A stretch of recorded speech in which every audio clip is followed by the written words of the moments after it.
નમસ્કાર વિદ્યાર્થી મિત્રો, આપણે પ્રકરણ 5 તત્વોનું આવર્તનીય વર્ગીકરણ શરૂ કરી દીધેલો હતો। એમાં તત્વોના વર્ગીકરણની શરૂઆત ડોબ્રેનર અને ન્યુલેન્ડ નામના વૈજ્ઞાનિકોએ કરી, જેમાં શરૂઆતમાં ડોબ્રેનરે ત્રિપુટીનો નિયમ આપ્યો, ન્યુલેન્ડે અષ્ટકનો નિયમ રજૂ કર્યો। આ સાથે તત્વોને અવ્યવસ્થિતમાંથી વ્યવસ્થિત ગોઠવવાનો પ્રારંભિક તબક્કો આપણે આગલા વિડીયોમાં પૂરો કર્યો। હવે અવ્યવસ્થિતમાંથી વ્યવસ્થિત ગોઠવવા માટે ત્યાર પછીનો પ્રયત્ન કરનાર મહાન વૈજ્ઞાનિક બરાબર મેન્ડેલિફ હતા, એટલે એને કહી દઈશું આપણે મેન્ડેલિફના આવર્ત કોષ્ટકની રૂપરેખા। ત્યારબાદ તત્વોને વ્યવસ્થિત ગોઠવવા માટે કોને પ્રયત્ન કર્યો? મેન્ડેલિફે, અને એને આવર્ત કોષ્ટકની રૂપરેખા એટલે એમ કહેવાય કે તત્વોના વર્ગીકરણનો મુખ્ય શ્રેય રશિયન રસાયણશાસ્ત્રી દમિત્રી ઇવાનોવિચ મેન્ડેલિફને જાય છે। તત્વના વર્ગીકરણ ખરેખર સાચું માળખું કોઈએ તૈયાર કર્યું હોય ને તો રશિયન રસાયણશાસ્ત્રી દમિત્રી ઇવાનોવિચ મેન્ડેલિફ હતા। અહીંયા તમને બાજુમાં એનો ફોટો આપેલો છે, દમિત્રી ઇવાનોવિચ મેન્ડેલિફ। હવે એ તો બધું બરાબર છે, પણ મેન્ડેલિફે કયા આધારે આવર્ત કોષ્ટક બનાવવાની શરૂઆત કરી? મેન્ડેલિફે તત્વના મૂળભૂત ગુણધર્મો, તત્વોના પરમાણ્વીય દળ અને તત્વોના રાસાયણિક ગુણધર્મોની સમાનતાને આધારે ગોઠવણી કરી। મેન્ડેલિફે કયા આધારે તત્વના ગુણધર્મો કયા આધારે ગોઠવણી કરી? તત્વોના મૂળભૂત ગુણધર્મો, તત્વોના પરમાણ્વીય દળને ચડતા ક્રમમાં ગોઠવ્યા અને તત્વોના રાસાયણિક ગુણધર્મોની સમાનતાને આધારે તત્વોને ગોઠવવાની શરૂઆત કરી। શરૂઆતમાં જે તત્વો અસ્તવ્યસ્ત રીતે ગોઠવણી થઈ હતી, ડોબ્રેનરની ત્રિપુટીમાં જે મર્યાદા હતી, ન્યુલેન્ડના અષ્ટકના નિયમમાં જે મર્યાદા હતી, એ મેન્ડેલિફે દૂર કરી। જે તત્વો અસ્તવ્યસ્ત ગોઠવાઈ ગયેલા હતા એને મેન્ડેલિફે દૂર કર્યા અને વ્યવસ્થિત ગોઠવ્યા। પરમાણુ દળના ચડતા ક્રમમાં ગોઠવી, રાસાયણિક ગુણધર્મોને આધારે તત્વોને વ્યવસ્થિત ગોઠવ્યા।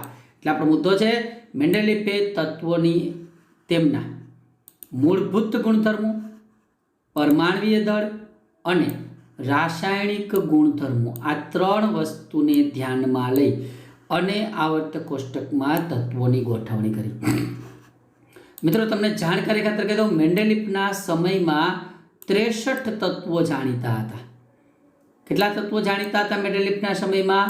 63 તત્વો। મેન્ડેલિફે જે આવર્ત કોષ્ટક બનાવ્યું એ 63 તત્વોને આધારે બનાવ્યું। તમને ખબર છે ન્યુલેન્ડના સમયમાં કેટલા તત્વો જાણીતા હતા? હા, આપણે આવી ગયું, 56 તત્વો જાણીતા હતા, જ્યારે મેન્ડેલિફના સમયમાં 63 તત્વો જાણીતા હતા। 63 તત્વોને તેના પરમાણુ દળ અને ભૌતિક અને રાસાયણિક ગુણધર્મો વચ્ચેના એને સંબંધો તપાવ્યા। એને આ 63 તત્વોને આમ એક વ્યવસ્થિત રીતે હરોળમાં ગોઠવી દીધા। જસ્ટ માની લો કે 63 તત્વોને એક નોટિસ બોર્ડ ઉપર ક્રમમાં ગોઠવ્યા, નોટિસ બોર્ડ પર એની કાપલી બનાવી એક એક તત્વની અને ગોઠવી અને એને જોયું કે આ તત્વનો ગુણધર્મ સમાન છે તો આને અહીંયા મૂકો, આ તત્વનો ગુણધર્મ સમાન છે તો આને અહીંયા મૂકો। સમાન ગુણધર્મ ધરાવતા તત્વોના ઊભા સમૂહ બનાવ્યા કે જે તત્વોના ગુણધર્મ સમાન હોય એને આમ ઊભી હરોળમાં ગોઠવ્યા, બરાબર। અને પરમાણુ દળ ચડતા ક્રમમાં વધતા જતા હોય એને આડી હરોળમાં ગોઠવ્યા, કે આમ ચડતા ક્રમમાં વધતા જતા હોય પરમાણુ દળ એને આડી હરોળમાં। એટલે એના માટે એવું કહેવાય કે મેન્ડેલિફે આડી અને ઊભી હરોળ એવી રીતે આવર્ત કોષ્ટક બનાવ્યું। કેટલાક તત્વોને આડી હરોળમાં ગોઠવ્યા, આવી રીતે નોટિસ બોર્ડ પર બોક્સ જેવો હું કરતો જાઉં છું એવી રીતે તત્વોને ગોઠવતા ગયા। હવે એમ લાગે કે આ તત્વ જેવો જ ગુણધર્મ ધરાવતું કોઈ તત્વ છે તો તેને બોક્સની એની નીચેના બોક્સમાં સ્થાન આપ્યું। આ બંને તત્વના ગુણધર્મો કેવા હશે? સમાન હશે। હવે એમ લાગે કે પરમાણુ દળના ચડતા ક્રમમાં ગોઠવતા આ તત્વ જેવો ગુણધર્મ ધરાવતું કોઈ તત્વ છે તો એને એની નીચેના બોક્સમાં સ્થાન આપ્યું। આવી રીતે જુદા જુદા બોક્સ બનાવતા ગયા મેન્ડેલિફ અને તત્વોને ઊભી હરોળ અને આડી હરોળમાં ગોઠવતા ગયા અને તત્વોના પરમાણ્વીય દળ તો એને ખાસ ધ્યાન રાખ્યું। પરમાણુ દળ અને રાસાયણિક ગુણધર્મો એના મેઇન ટોપિક હતા ગોઠવવા માટેના। બરાબર. એટલે મેન્ડેલિફે તત્વોને તેના વર્ગીકરણની શરૂઆત કરી ત્યારે મેન્ડેલિફના સમયમાં કેટલા તત્વો જાણીતા હતા? 63 તત્વો. એ મેં તમને પહેલાંય કીધું. મેન્ડેલિફે તત્વોના પરમાણુય દળ અને ભૌતિક તેમજ રાસાયણિક ગુણધર્મો વચ્ચેના સંબંધો તપાસ્યા, જેમાં ઓક્સિજન અને હાઇડ્રોજન અતિ સક્રિય તત્વો હોવાથી એમાંથી બનતા સંયોજનો પર ધ્યાન આપ્યું. તમને ખબર છે ને કે ઓક્સિજન સાથે સંયોજાઈને બનતા સંયોજનોને ઓક્સાઇડ કહેવાય, હાઇડ્રોજન સાથે સંયોજાઈને બનતા સંયોજનોને હાઇડ્રાઇડ કહેવાય. તો મેન્ડેલિફે આવા તત્વો એમાંથી બનતા સંયોજનો પર ધ્યાન કેન્દ્રિત કર્યું અને આ બંને તત્વો જેની સાથે સંયોજાતા હોય ને એના ગુણધર્મને એને રાસાયણિક ગુણધર્મો કીધા. તમને એમ થાય કે રાસાયણિક ગુણધર્મ એટલે શું? રાસાયણિક ગુણધર્મ એટલે કોઈ તત્વ ઓક્સિજન સાથે સંયોજાઈને શું બનાવે, કોઈ તત્વ હાઇડ્રોજન સાથે સંયોજાઈને શું બનાવે, એ એના રાસાયણિક ગુણધર્મો એને કીધા. બરાબર. એને એના ઓક્સાઇડ અને હાઇડ્રેટ સૂત્રોને તત્વોના વર્ગીકરણ માટે મૂળભૂત ગુણધર્મો પૈકીના એક ગુણધર્મ તરીકે ગણાવ્યા. બરાબર. તો ફરીથી ટૂંકમાં અને ફટાફટ એટલી વાત કરી દઉં. મેન્ડેલિફ નામના વૈજ્ઞાનિકે તત્વોને ગોઠવવા માટેનો પ્રયત્ન કર્યો. એનું મુખ્ય શ્રેય રશિયન રસાયણશાસ્ત્રી દમિત્રી ઇવાનોવિચ મેન્ડેલિફને જાય. એને તત્વોના મૂળભૂત ગુણધર્મો, પરમાણુ દળ અને રાસાયણિક ગુણધર્મોને આધારે ગોઠવણી કરી. એના સમયમાં 63 તત્વોના જાણીતા હતા, એના આધારે ગોઠવણી કરી. એને તત્વોના પરમાણુ દળ અને ભૌતિક તેમજ રાસાયણિક ગુણધર્મો વચ્ચેના સંબંધો તપાસ્યા. ખાસ કરીને ઓક્સિજન અને હાઇડ્રોજન અત્યંત સક્રિય તત્વો હોવાથી મેન્ડેલિફે આ તત્વોમાંથી બનતા સંયોજનો પર ધ્યાન કેન્દ્રિત કર્યું અને મોટા ભાગના આ તત્વો સાથે એટલે કે હાઇડ્રોજન અને ઓક્સિજન સાથે સંયોજાય એમાં હાઇડ્રેટ અને ઓક્સાઇડ બનાવે. એટલે એને મૂળભૂત ગુણધર્મોમાંનો એક ગુણધર્મ કીધો. બરાબર. જો એને શું કર્યું, એના સમયમાં જાણીતા તત્વોના 63 કાર્ડ લીધા. પ્રત્યેક કાર્ડ ઉપર એક તત્વના ગુણધર્મની નોંધ કરી. સમાન ગુણધર્મ ધરાવતા તત્વોને કાર્ડને અલગ કરી કાર્ડને ટાંકણી દ્વારા દિવાલ ઉપર એક સાથે લગાવી દીધા. મેં તમને કીધું એમ નોટિસ બોર્ડ ઉપર લગાવી દીધા. અને એના ઉપરથી મેન્ડેલિફે નોંધ્યું કે મોટાભાગના તત્વોને આવર્ત કોષ્ટકમાં સ્થાન પ્રાપ્ત થયું. તેમજ આ તત્વો પરમાણુ દળના ચડતા ક્રમમાં ગોઠવ્યા. ન્યુલેન્ડમાં શું થતું હતું? બધાય તત્વોને આવર્ત કોષ્ટકમાં સ્થાન નહોતું મળ્યું. મેન્ડેલિફમાં મોટાભાગના તત્વોને આવર્ત કોષ્ટકમાં સ્થાન મળ્યું. અને હવે ખાસ મુદ્દો બોલ્યો કે મેન્ડેલિફે અવલોકન કર્યું કે સમાન ભૌતિક અને રાસાયણિક ગુણધર્મો ધરાવતા જુદા જુદા તત્વો એક નિશ્ચિત વિરામ પછી ફરીથી પુનરાવર્તન પામે છે, જે ન્યુલેન્ડે પણ નોંધ્યું હતું. સંગીતના સૂરની જેમ પ્રત્યેક તત્વથી 8મા તત્વનો ગુણધર્મ સમાન હોય છે, એમ મેન્ડેલિફે પણ કીધું કે સમાન ભૌતિક અને રાસાયણિક ગુણધર્મ ધરાવતા જુદા જુદા તત્વો એક નિશ્ચિત વિરામ પછી એટલે એક સ્થાનથી શરૂ કરો અને પાછા એ સ્થાને આવો. મેં નહોતા ઓલા બોક્સ બનાવવાનું કીધું કે પાછા આ સ્થાનથી શરૂ કરી બોક્સમાં ગોઠવતા જાઓ તત્વો, પરમાણુ દળના ચડતા ક્રમમાં આમ ગોઠવતા જાઓ. તો ગોઠવતા એક નિશ્ચિત વિરામ પછી આ તત્વ જેવો જ ગુણધર્મ નીચેના તત્વોનો થાય. એટલે એ રીતે એને આવર્ત કોષ્ટક માટેના સમૂહ બનાવ્યા. એનો આવર્ત નિયમ હતો કે તત્વના ગુણધર્મો તેના પરમાણુય દળના આવર્તનીય વિધેયો છે. ખાસ મુદ્દો છે મેન્ડેલિફનો આવર્ત નિયમ. તત્વના ગુણધર્મો તેમાં પરમાણુય દળના આવર્તનીય વિધેયો છે. આવર્તનીય વિધેયો એટલે નિશ્ચિત વિરામ પછી તત્વોને તેના પરમાણુય દળના ચડતા ક્રમમાં ગોઠવતા નિશ્ચિત વિરામ પછી એ પુનરાવર્તિત થાય. એ ગુણધર્મ તત્વનો પુનરાવર્તિત થાય એને આવર્તનીય વિધેયો. હજી ન સમજાતું હોય તો હું તમને એનું આવર્ત કોષ્ટક આપીશ ને એમાં સમજાવીશ. આમ મેન્ડેલિફના આવર્ત કોષ્ટકમાં તત્વની આડી હરોળ બનાવી. મેં તમને પહેલાં જ સમજાવ્યું હતું. આડી હરોળ બનાવી એને આવર્ત કીધા અને ઊભી હરોળને શું કીધા? સમૂહ તરીકે ઓળખવામાં આવ્યા. સમૂહ લખેલું છે, જોઈ લેજો. ટૂંકમાં સમાન ભૌતિક અને રાસાયણિક ગુણધર્મ ધરાવતા તત્વો એક નિશ્ચિત વિરામ પછી પુનરાવર્તિત થાય છે. એટલે તત્વના ગુણધર્મો એના પરમાણુય દળના આધારે આવર્તનીય વિધેયો છે અને મેન્ડેલિફના આવર્ત કોષ્ટકમાં તત્વોની આડી હરોળને આવર્ત અને ઊભી હરોળને સમૂહ તરીકે વર્ગીકૃત કરવામાં આવ્યું અને એના આધારે મેન્ડેલીફે પોતાનું આવર્ત કોષ્ટક બનાવ્યું. હવે મિત્રો હું આવર્ત કોષ્ટક જ્યારે સામે આ રજૂ કરીશ બરાબર, ત્યારે મારે એકદમ નાનું બનવું પડશે. અહીં તમને એનું આવર્ત કોષ્ટક કહું છું બરાબર. આમાં હું એકદમ નાનું બનવું પડશે તો જ હું તમને વ્યવસ્થિત સમજાવી શકીશ બરાબર. અને થોડાક ઝીણા અક્ષરોમાં હશે, ધ્યાન રાખવાનું બરાબર. ચાલો હવે આપણે એકદમ નાના બની જઈએ આવર્ત કોષ્ટકને સમજાવવા અને નીચે ચાલ્યા જાય. હવે ઓની જેમ જ મેન્ડેલીફે શું કર્યું, પહેલા આવર્ત કોષ્ટકને સમજી લ્યું. મેન્ડેલીફે દરેક સમૂહમાં બે બે ખાના પાડ્યા છું. આ એક સમૂહ છે, આ બીજો સમૂહ છે, થોડુંક કાળી લીટી થશે. આ ત્રીજો સમૂહ છે બરાબર. એમાં એ બી એવા બે બે ખાના એને પાડ્યા. આ જોતા જાઓ. આ ત્રીજો સમૂહ, આ ચોથો સમૂહ છે. હું પૂછીશ કેટલા સમૂહ પાડ્યા. આ પાંચમો સમૂહ છે બરાબર. 1 2 3 4 5 આ સોરી છઠ્ઠો હતો. આ સાતમો સમૂહ છે બરાબર. ત્રાસી લીટી ઘણી વખત થશે એટલે થોડુંક ધ્યાન રાખવાનું બરાબર.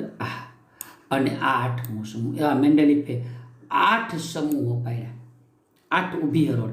અને એવી રીતે એને આડી હરોળ પણ લીધી બરાબર. આ પહેલી આડી હરોળ થશે. આ પહેલી આડી હરોળ બરાબર. કદાચ થોડીક લીટી ત્રાસી હોય તો એ ધ્યાન રાખવાનું બરાબર. આડી હરોળ કેવી રીતની હોય એ જોઈ લઈએ. આ આડી હરોળ થશે.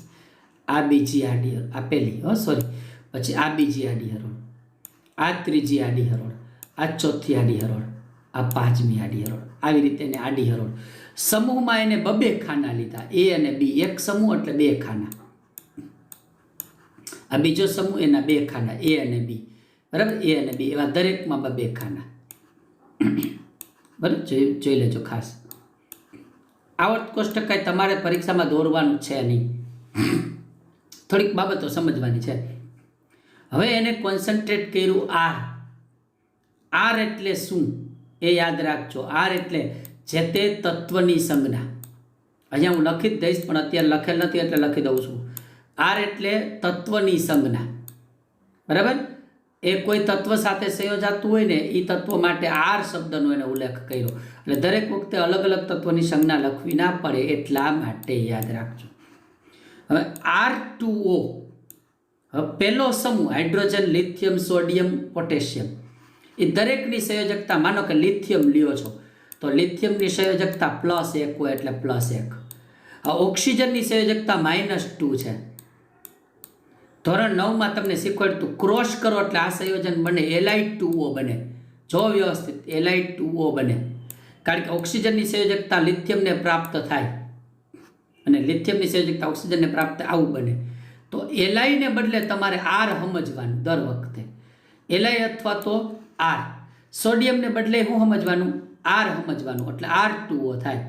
પોટેશિયમને બદલે પણ શું સમજવાનું? R. દરેક તત્વ જુદા જુદા સંજ્ઞા લખવી એટલે એને R2O. હવે RO, હવે જોજો વ્યવસ્થિત, કેટલીક બાબતો બહુ સ્પષ્ટ સમજવા જેવી છે. RO છે.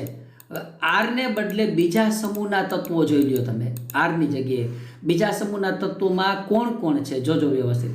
એક બેરેલિયમ છે, મેગ્નેશિયમ છે. તો ચાલો બેરેલિયમની સંયોજકતા એ બાજુમાં કહું છું. બેરેલિયમ Be+2, Be ઉપર +2. ઓક્સિજનની સંયોજકતા -2. તો બેયની ટૂંકમાં કહેવાનો બેયનો વીજભાર સરખો છે. એટલે ધોરણ 9માં તમને શીખવાડ્યું વીજભાર સરખો હોય તો બેયની સંખ્યા 1 લખાય એટલે BeO થાય, બેરેલિયમ ઓક્સાઇડ. માનો કે તમને મેગ્નેશિયમ ઓક્સાઇડ લખવાનું કહે તો MgO થાય, કારણ કે બેયની સંયોજકતા સરખી થાય, MgO. એટલે Be અને Mg દર વખતે ન લખવા પડે એટલે એની જગ્યાએ એને લખ નાખ્યું RO. સમજી લ્યો RO એની સંયોજકતાને આધારે. એવી જ રીતે એલ્યુમિનિયમ 3 થાય એટલે R2O3, એવી રીતે RO2 આ બધાય થાય. એવી જ રીતે હાઇડ્રોજનનું થાય. ન સમજાય તો હું રૂબરૂમાં સમજાવીશ. પણ આવી રીતે એને હાઇડ્રોજન અને ઓક્સિજન સાથેની આ તમે જોઈ શકો છો. હાઇડ્રોજન અને ઓક્સિજન સાથેની સંયોજકતાને આધારે જે પ્રક્રિયા થાય એના આધારે એને તત્વોનું આવર્ત કોષ્ટક બનાવ્યું. આ એ જ છે. આ હાઈલી બે બોકાનાઓ જો. હા, હિલિયમ કાઢી નાખવાનું. લી બે બો કા ના ઓ ફ્લો. નિયોન કાઢી નાખવાનું. શો મે એ સી ફો શ ક્લો. આર્ગોન કાઢી નાખવાનું, કારણ કે ત્યારે એની શોધ જ નહોતી થઈ. હિલિયમ, નિયોન અને આર્ગોનની શોધ થઈ હતી ને એટલે કાઢી નાખીએ છીએ. પોટેશિયમ, કેલ્શિયમ, પો કે. બરાબર. પછી જે તત્વો આવે છે એ તત્વોમાં વિસંગતતાઓ મેન્ડેલિફે રજૂ કરી. બરાબર, કે એલ્યુમિનિયમ તત્વની નીચે, બરાબર, એને તો શું કર્યું હતું મિત્રો, સમાન ગુણધર્મ ધરાવતા તત્વોને એક સમૂહમાં મૂક્યા હતા. અહીં તમે જો, બેરેલિયમ, મેગ્નેશિયમ અને કેલ્શિયમના ગુણધર્મો સમાન છે. લિથિયમ, સોડિયમ, પોટેશિયમ, ઓલી ત્રિપુટી જ હતી જો, એના ગુણધર્મો સમાન છે. એટલે સમાન ગુણધર્મ ધરાવતા તત્વોને સમૂહમાં મૂક્યા અને આવર્ત કોષ્ટક બનાવ્યું. પણ બાળકો, હવે આ આવર્ત કોષ્ટકમાં એને કેટલીક વિસંગતતાઓ જોવા મળી. શું વિસંગતતાઓ જોવા મળી? ઓછું પરમાણ્વીય દળ ધરાવતો, એને પરમાણ્વીય દળના ચડતા ક્રમમાં તત્વોને ગોઠવા. આમ જાઓ એમ પરમાણ્વીય દળ વધે. ચડતા ક્રમમાં એને ગોઠવ્યા તત્વો, પણ છતાં કેટલાક તત્વોમાં વિસંગતતા હતી. બરાબર, અહીંયા હું બતાવું છું, જોઈ લ્યો. કોબાલ્ટ અને નિકલ. કોબાલ્ટનું પરમાણુ દળ 58.93 છે અને નિકલનું પરમાણુ દળ 58.71 છે. આ ઓછું છે, છતાં પણ કોબાલ્ટ પછી સ્થાન આપ્યું. જો, નિકલનું પરમાણુ દળ ઓછું છે, કારણ કે પરમાણુ દળ આ બાજુ જાવ વધે, નિકલ પછી કોબાલ્ટ આવવું જોઈએ ને, કારણ કે કોબાલ્ટનું પરમાણુ દળ વધુ છે, પણ છતાંય કોબાલ્ટને પહેલાં મૂકવું પડ્યું. કારણ શું? સમાન ગુણધર્મ ધરાવતા તત્વોના સમૂહ બનાવવાના હતા. આ કોબાલ્ટ ને રોહોડિયમ ને આ બધા સમાન ગુણધર્મ ધરાવતા તત્વોના સમૂહ હતા, એટલે કોબાલ્ટને અહીંયા સ્થાન આપવું પડ્યું. એને પ્રાયોરિટી શું રાખી? સમાન ગુણધર્મ ધરાવતા તત્વોના સમૂહ પાડવાના, પછી કદાચ પરમાણુ દળમાં થોડુંક કોમ્પ્રોમાઇઝ કરવું પડે તો કરી લેવાનું. હાલો, એવું બીજું કોમ્પ્રોમાઇઝ એને કર્યું ટેલુરિયમ અને આયોડિનમાં કર્યું છે. બરાબર, અહીંયા તમે જોઈ શકો છો ટેલુરિયમ અને આયોડિન. અહીંયા તમે જોઈ શકો છો આયોડિનનું પરમાણુ દળ 127.60 છે, ટેલુરિયમનું 126.90 છે. તો ટેલુરિયમ કરતાં આયોડિનનું પરમાણુ દળ ઓછું છે. ખરેખર પરમાણુ દળ વધવું જોઈએ, આમ જાવ એમ વધવું જોઈએ, પણ ઓછું છે. પણ છતાંય એને ટેલુરિયમને પહેલા સ્થાન એટલે આપ્યું કે એના ગુણધર્મ ઉપરના તત્વોના પરમાણુ દળના ગુણધર્મોને સમાન હતા. સમાન ગુણધર્મ ધરાવતા તત્વોના સમૂહ બનાવવાના, એ એનો પહેલો નિયમ હતો. કદાચ પરમાણુ દળમાં કોમ્પ્રોમાઇઝ કરવું પડે તો કરવાનું. એક મુદ્દો વિસંગતતાના પછીનો મુદ્દો સમજાવું છું. એનો પહેલો મુદ્દો સમજાવ્યો, બીજો મુદ્દો હમણાં હું સમજાવું છું, પણ ફરીથી પહેલો મુદ્દો રિપીટ કરું. સામાન્ય રીતે મેન્ડેલિફે તત્વોને તેના પરમાણુ દળના ચડતા ક્રમમાં ગોઠવ્યા, છતાં પણ કેટલીક વિસંગતતા જોવા મળી કે ઓછું પરમાણુ દળ ધરાવતું તત્વ, બરાબર, એ વધુ પરમાણુ દળ ધરાવતા તત્વની સાપેક્ષે, જો તમે ઓછું પરમાણુ દળ ધરાવતું તત્વ પછી મૂકવું પડ્યું કોબાલ્ટ અને નિકલમાં, મેં તમને કીધું એમ. વધુ પરમાણુ દળ ધરાવતું તત્વ છે, બરાબર, એ પહેલાં મૂકવું પડ્યું. ખરેખર પરમાણુ દળ વધવું જોઈએ, આ એક મર્યાદા હતી. બીજી મર્યાદા આયોડિન અને ટેલુરિયમમાં હતી. પરમાણુ દળનો ક્રમ જાણવાનો નહીં. હાલો, આ એક વિસંગતતા. બીજી વિસંગતતા, મેન્ડેલિફે આવર્ત કોષ્ટકમાં કેટલાક ખાલી સ્થાનો રાખ્યા. અહીં તમે જો એલ્યુમિનિયમની નીચે ખાલી સ્થાન રાખ્યું છે પહેલું. અહીં તમે જો સિલિકોનની નીચે ખાલી સ્થાન રાખ્યું છે. અહીં તમે જો ફોસ્ફરસની નીચે ખાલી સ્થાન રાખ્યું છે. તો એને કેટલાક તત્વોમાં ખાલી સ્થાન રાખવા પડ્યા, કારણ કે એ સમયે એ ગુણધર્મ ધરાવતું તત્વ શોધાયું ન હતું અને પરમાણુ દળના ચડતા ક્રમમાં બંધ બેસતું ન હતું. તમને એમ થાય કે આ ખાલી સ્થાનમાં એને ગેલિયમ મૂકી દીધું હોત તો, પણ જો એનું પરમાણુ દળ 69.72 છે ને અહીંયા તો 44 પરમાણુ દળ એની નજીકનું છે, એટલે અહીંયા ગેલિયમ ન આવે, એટલે એને ખાલી સ્થાનો રાખ્યા. બરાબર, આ ખાલી સ્થાનોની મર્યાદાને ધ્યાનમાં લીધા સિવાય એને એક ચોક્કસ આગાહી કરી કે અહીંયા કોઈ તત્વ શોધાશે, મૂકી શકાશે. એની આગાહી પાછળથી કોઈ ખોટી પડી નહીં. ચાલો આવી બે વિસંગતતાઓના મુદ્દાઓ હું તમને કહી દઉં છું. આર એટલે તત્વની સંજ્ઞા ને તમને કહી દીધું હતું. જો કેટલીક વિસંગતતાઓ જણાવું. પહેલું, આવર્ત કોષ્ટકમાં તત્વોની ગોઠવણી દરમિયાન કેટલાક તત્વોના સ્થાન અંગે વિસંગતતા જોવા મળી. અંશતઃ વધુ પરમાણુ દળ ધરાવતા તત્વોને ઓછું પરમાણુ દળ ધરાવતા તત્વો કરતાં પહેલાં મૂકવું પડ્યું. કોબાલ્ટ અને નિકલનું ક્રમ બદલવો પડ્યો, જેથી સમાન ગુણધર્મ ધરાવતા તત્વો એકસાથે આ ક્રમ હુકમ બદલાયો. સમાન ગુણધર્મ ધરાવતા તત્વોને એકસાથે ગોઠવી શકાય. ઉદાહરણ આપ્યું કોબાલ્ટ અને નિકલ, ટેલુરિયમ અને આયોડિન. બરાબર, એ મેં તમને ઉદાહરણ આપ્યું. પછી બીજો મુદ્દો, મેન્ડેલિફે જ્યારે તત્વોનું વર્ગીકરણ કર્યું ત્યારે આવર્ત કોષ્ટકમાં કેટલાક ખાલી સ્થાન રાખવા પડ્યા, કારણ કે એ સમયમાં એ તત્વો શોધાયા હતા નહીં.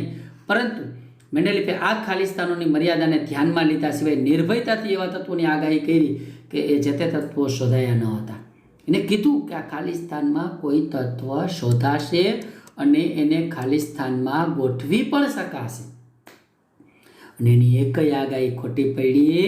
એટલે મેન્ડેલિફ 100% સાચા હતા. હાલો, આ બે વિસંગતતાઓ થઈ. હવે ત્રીજી વિસંગતતા જોઈએ. મેન્ડેલિફે આ તત્વોનું નામકરણ કર્યું, કારણ કે આ તત્વોને ગોઠવાતા તો એ તત્વોને વ્યવસ્થિત નામકરણમાં પણ સમાવેશ. ખાલી સ્થાન રાખ્યા ને મેન્ડેલિફે, જે ખાલી સ્થાન રાખ્યા ત્યાં એને નામકરણ કરવું હોય તો શું કરવું?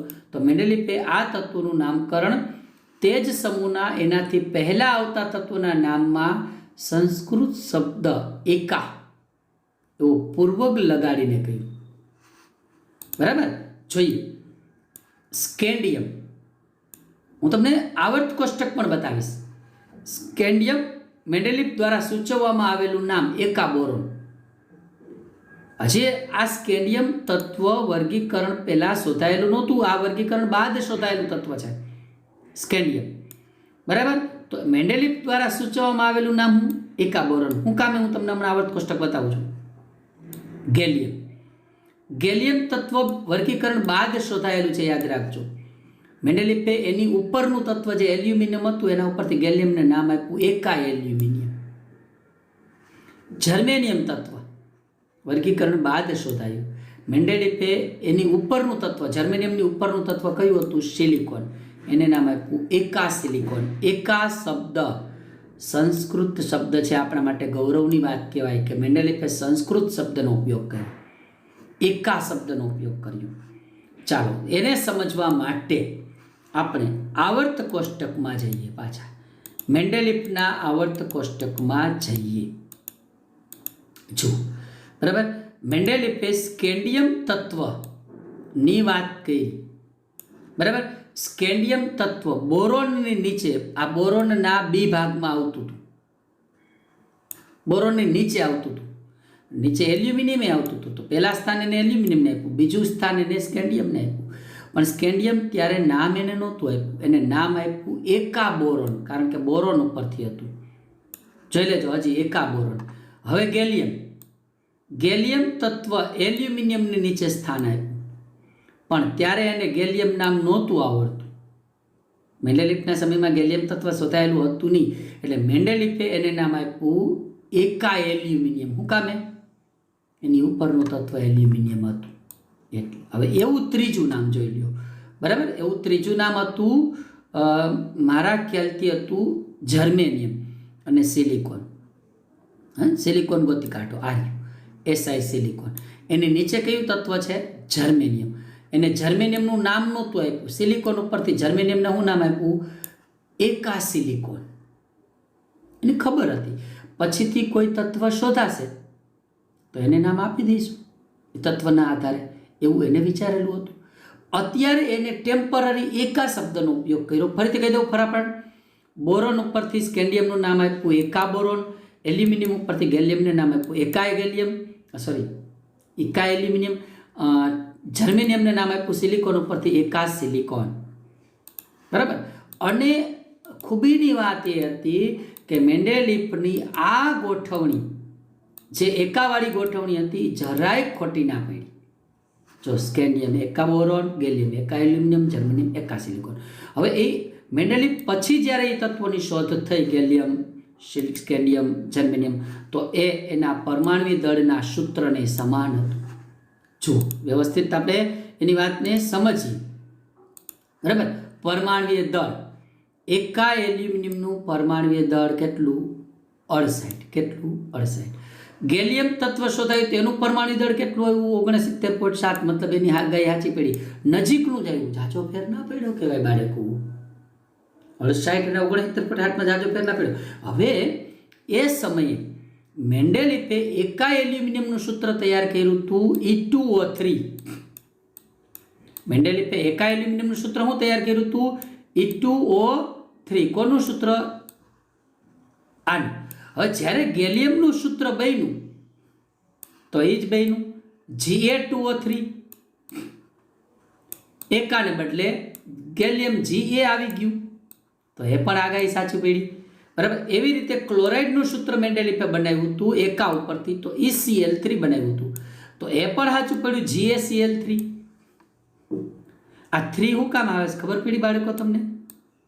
આ 3 એટલે આવે છે કે ગેલિયમની સંયોજકતા +3 છે, એટલે એલ્યુમિનિયમની નીચે આપ્યું +3. એલ્યુમિનિયમની સંયોજકતા +3 હતી, એટલે ગેલિયમનો ગુણધર્મ એલ્યુમિનિયમ જેવો જ હતો, +3 સંયોજકતા. એટલે ખ્યાલ આવી ગયો? સારું, એ એક સમજવા જેવું હતું. તો કહેવાનો આશય એ હતો, મેન્ડેલિફની એક પણ આગાહી ખોટી પડી. આ વિસંગતતાઓ ખાલી સ્થાનોની હતી. ત્યાં મેન્ડેલિફે આગાહી કઈ રીતે કે એકા બોરોન, એકા એલ્યુમિનિયમ, એકા સિલિકોન, એ ખોટી પડી નહીં. હવે મેન્ડેલિફના આવર્ત કોષ્ટકના ફાયદા, મારા દ્રષ્ટિકોણથી કહું તો પહેલો ફાયદો એ થયો કે આધુનિક આવર્ત કોષ્ટક બનાવવા માટે મેન્ડેલિફનું આવર્ત કોષ્ટક પાયારૂપ બન્યું. મેન્ડેલિફે જ્યારે તત્વોનું વર્ગીકરણ કર્યું ત્યારે કેટલાક તત્વો શોધાયા ન હતા. આવા તત્વોના સંશોધનને વેગ મળ્યો. મેન્ડેલિફના આવર્ત કોષ્ટકને કારણે આવા તત્વોના સંશોધનને વેગ મળ્યો. અને બીજો ફાયદો એ થયો કે પરમાણ્વીય દળની ફરી ચકાસણી થઈ. મેન્ડેલિફના આવર્ત કોષ્ટકને કારણે ફાયદો શું થયો? પરમાણુ દળની ફરી ચકાસણી થઈ. અને એક સરસ મજાની વાત કહી દઉં, મેન્ડેલિફના આવર્ત કોષ્ટક બાદ હિલિયમ, નિયોન, આર્ગોન, બરાબર, આવા નિષ્ક્રિય વાયુઓનો એક સમૂહ શોધાયો. એની શોધ નિષ્ક્રિયતા અને અલ્પમાત્રાને કારણે ખૂબ મોડી થઈ, પરંતુ મેન્ડેલિફના આવર્ત કોષ્ટકની એક વિશેષતા પણ એવી જોવા મળી કે આ વાયુઓની શોધ થયા પછી પણ આવર્ત કોષ્ટકમાં કોઈ પણ પ્રકારની ખલેલ પહોંચાડ્યા વગર સરળતાથી એને અલગ સમૂહમાં મૂકી શકાયા. મેઇન ફાયદો આ હતો કે નવા કોઈ તત્વો આવર્ત કોષ્ટકમાં શોધાતા હતા તો પણ મેન્ડેલિફના આવર્ત કોષ્ટકને વેરવિખેર કરવું પડતું હતું નહીં.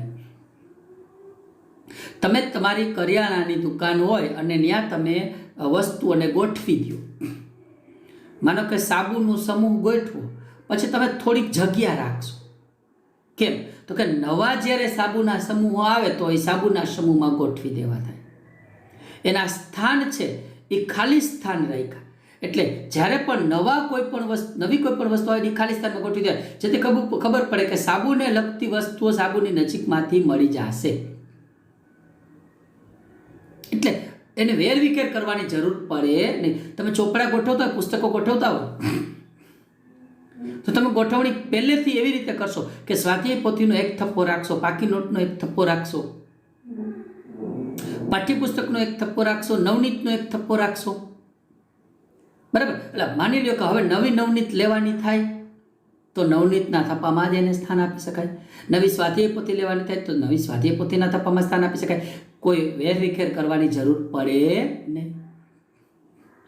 ઘણા છોકરો વિષયવાર જ રાખશે કે ભાઈ વિજ્ઞાનની નવનીત સ્વાધ્યાય પોથી, વિજ્ઞાનની પાકી બુક એક સમૂહમાં, ગણિતની નવનીત સ્વાધ્યાય પોથી, ગણિતની પાકી બુક એક સમૂહમાં, એમ કેટલાક ગોઠવશે. પણ એની અંદર કેટલીક મૂંઝવણો પણ ઊભી થવાની શક્યતા રહેશે કે માનો કે નવી કોઈ વિષયની નવનીત આવી, હવે એ વિષયની નવનીત માટે તમે જગ્યા તો રાખી નથી, તો શું થાય? પ્રોબ્લેમ ઊભા થશે. તો મેન્ડેલિફે આવું જ કહ્યું અને જગ્યા રાખી, બરાબર. જગ્યા એટલા માટે રાખી, ફરીથી મેન્ડેલિફે જ્યારે તત્વોનું વર્ગીકરણ કર્યું ત્યારે કેટલાક તત્વો નહોતા શોધાયા એટલે જગ્યા રાખી, એટલે સંશોધન કાર્યને વેગ મળ્યો, એ ફાયદો થયો.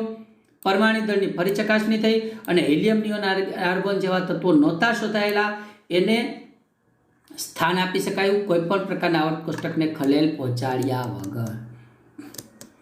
આ એના ફાયદા, મેન્ડેલિફના આવર્ત કોષ્ટકના ફાયદા.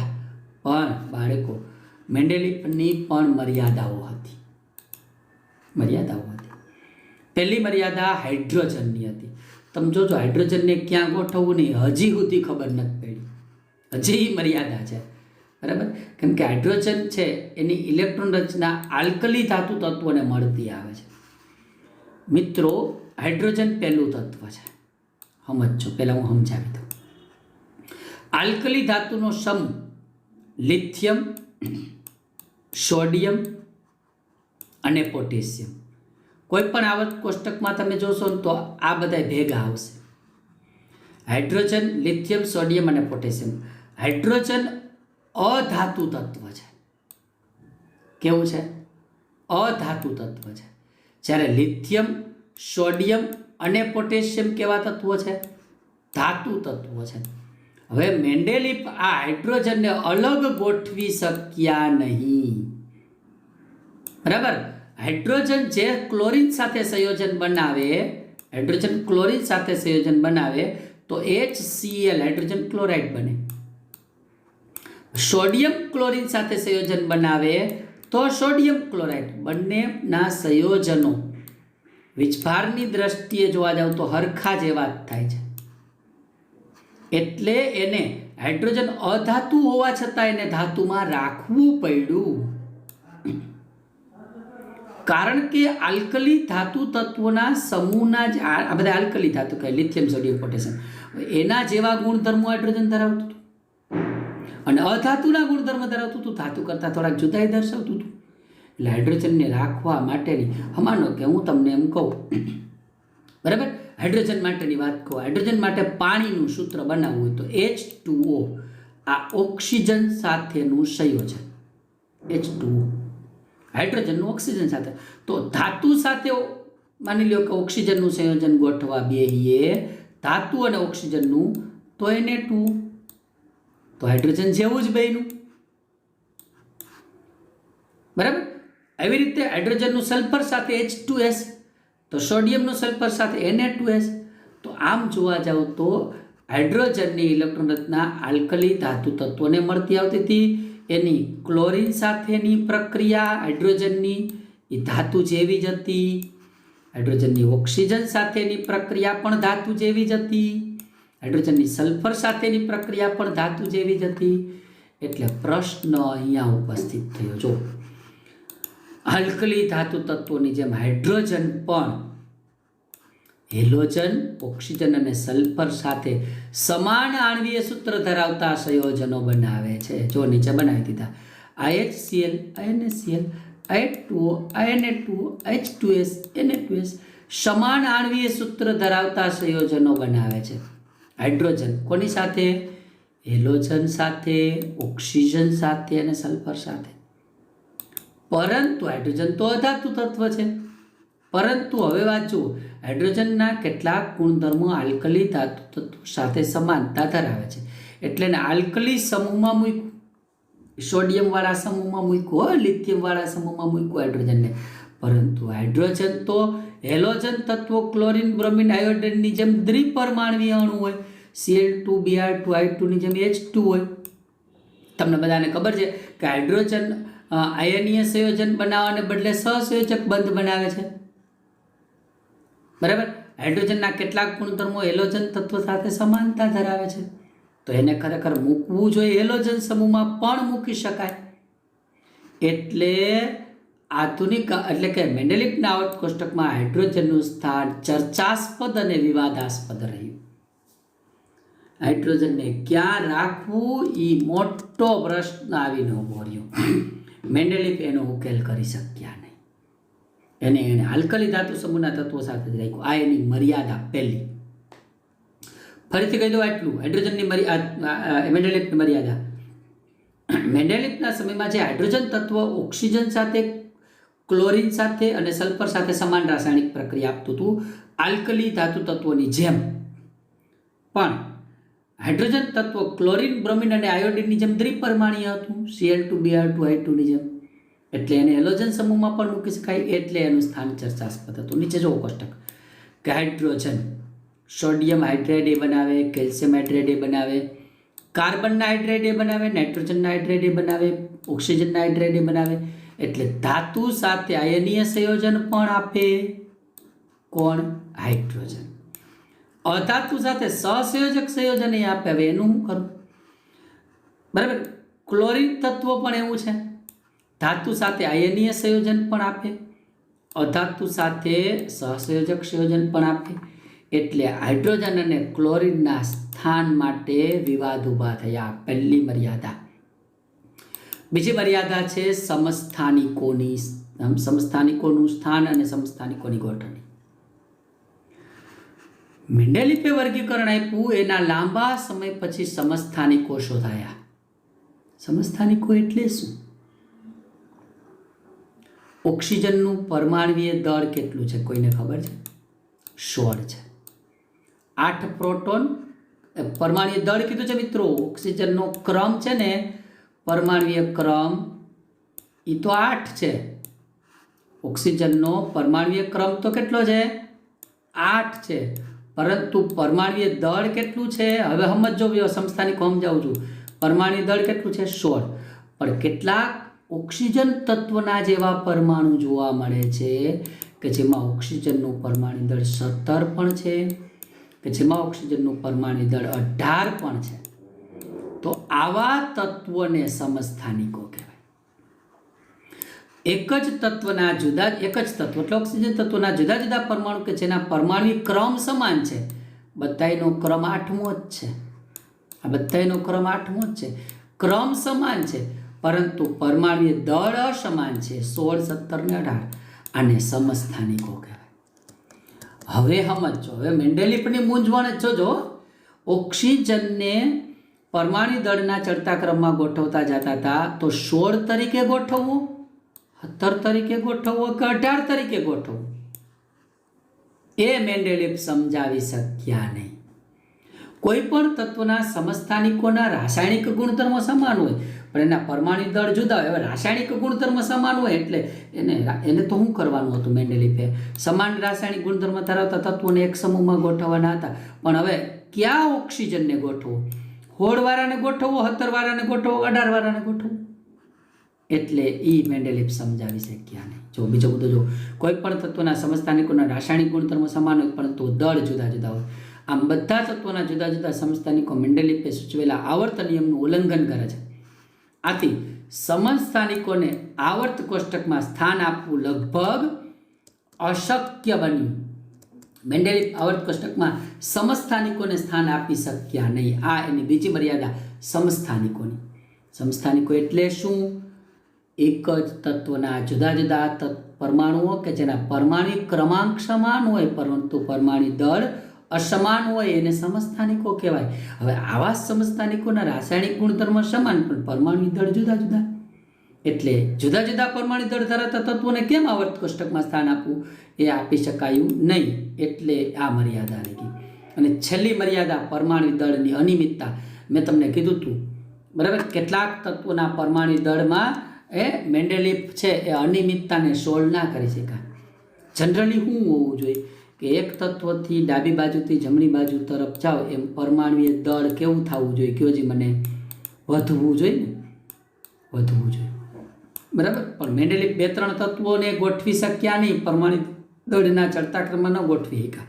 આયોડિન ને ટેલુરિયમ નહોતું મેં તમને કીધું એ. જો એક તત્વથી બીજા તત્વ તરફ ક્રમશઃ આગળ વધતા પરમાણુ દળમાં અનિયમિત વધારો જોવા મળતો હતો. આથી અનુમાન લગાવવું મુશ્કેલ થઈ ગયું તો 2 તત્વોની વચ્ચે બીજા કેટલા તત્વો શોધી શકાય? પરમાણુ દળમાં અનિયમિતતા જોવા મળતી હતી. એક તત્વથી બીજા તત્વમાં જાય તો પરમાણુ દળ વધે, તો એકમાં 2 ગણું વધતું, તો એકમાં 4 ગણું વધે, એકમાં 1 ગણું ના વધતું હોય, બરાબર. એટલે અનિયમિતતા જોવા એટલે હવે ખબર નહોતી પડતી કે 2 તત્વોની વચ્ચે બીજા કેટલા તત્વો મળી આવશે. પરમાણુ દળની અનિયમિતતા ખૂબ જ નડતી હતી. હવે આ અનિયમિતતા આધુનિક આવર્ત કોષ્ટક આવતા આ અનિયમિતતાને દૂર કરી શકાય તો મેન્ડેલિફની આવર્ત કોષ્ટકની બાબતો સાથે આધુનિક આવર્ત કોષ્ટકના સંશોધનોમાં બધા પ્રોબ્લેમનું સોલ્યુશન મળી જશે. તો આપણે આ વિડીયોની અંદર મેન્ડેલિફની વાત શીખ્યા. મેન્ડેલિફે 63 તત્વોની શોધ કરેલી હતી, એમાંથી આવર્ત કોષ્ટક બનાવવું. મેન્ડેલિફનો આવર્ત નિયમ, તત્વના ગુણધર્મો એના પરમાણુ દળના આધારે આવર્તનીય હોય છે. મેન્ડેલિફે સમાન ગુણધર્મ ધરાવતા તત્વોના સમૂહ બનાવ્યા, આવર્ત બનાવી, આવર્ત કોષ્ટક બનાવ્યું. એમાં વિસંગતતાઓ તમે જોઈ, કેવી વિસંગતતાઓ આવી. મેન્ડેલિફના આવર્ત કોષ્ટકના ફાયદા જોયા, મેન્ડેલિફના આવર્ત કોષ્ટકની છેલ્લે મર્યાદાઓ જોઈ. આ 3 પ્રશ્ન એના થયા. બરાબર, ખાસ યાદ રાખજો. આ સાથે મેન્ડેલિફના આવર્ત કોષ્ટકની બાબતો સાથે આપણે આ વિડીયો પૂરો કરીશું.